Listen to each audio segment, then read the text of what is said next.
સુરતના લસકાણા વિસ્તારમાં વડાપાવની લાલચે માસૂમ બાળાને નરાધમને લઈ જઈ અડપલા કરનાર નરાધમને લોકોએ પકડી પોલીસને સોંપ્યો હતો। સુરતના લસકાણામાં રહેતી 5 વર્ષની બાળકી ઘર પાસે આવેલી દુકાન પર ફુગ્ગા લેવા ગઈ હતી, ત્યારે દુકાન પાસેથી એક બદમાશ બાળકોને વડાપાવ ખવડાવવાની લાલચ આપી અપહરણ કરી ગયો હતો। નરાધમ બાળાને ઝાડી ઝાકરામાં લઈ ગયો હતો અને ત્યાં અડપલા કર્યા હતા। જો કે લોકોએ જોઈ લેતા તેને પકડી મેથી પાક આપી પોલીસને સોંપતા સરથાણા પોલીસે નરાધમની ધરપકડ કરી હતી।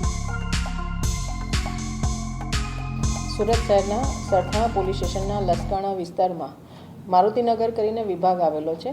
એ વિસ્તારમાં મજૂરી કામ માટે ઘણા બધા લોકો રહે છે, જેમાં ફરિયાદી છે એ પણ ત્યાં એ વિસ્તારમાં રહે છે અને ત્યાં મજૂરી કામ કરે છે। 16 તારીખે બપોરના 12 વાગે એમની 5 વર્ષની દીકરી જે છે એ એની મમ્મી પાસેથી પૈસા લઈને બહાર ગઈ કે મારે ફુગ્ગા લેવા છે। એ પછી જ્યારે બહાર ગઈ ત્યારે આ જે આરોપી છે એ છોકરીને લલચાઈ ફોસલાઈ અને કે ચલ હું તને વડાપાઉં ખવડાવું એમ કે વડાપાઉંની દુકાને લઈ જાય છે અને વડાપાઉં અપાવે છે। અને પછી ત્યાં આગળ જઈને જે મારુતિનગર વિસ્તાર જે છે એમાં જાહેર રોડની બાજુમાં જાડી ઝાંખરા હતા। એ જાડી ઝાંખરામાં એ દીકરીને લઈ જાય છે અને દીકરી સાથે બદકામ કરવાના ઈરાદે એના કપડાં પણ ઉતારે છે, પોતાના કપડાં ઉતારે છે। અને એ સમયે એક આપણા જે સાક્ષી છે એને જોઈ લે છે અને છોકરીના મમ્મી પપ્પાને બધા ત્યાં શોધતા પહોંચી જાય છે। તો એ દીકરીને આવી રીતે એ દીકરીને જોઈને બચાવી લે છે।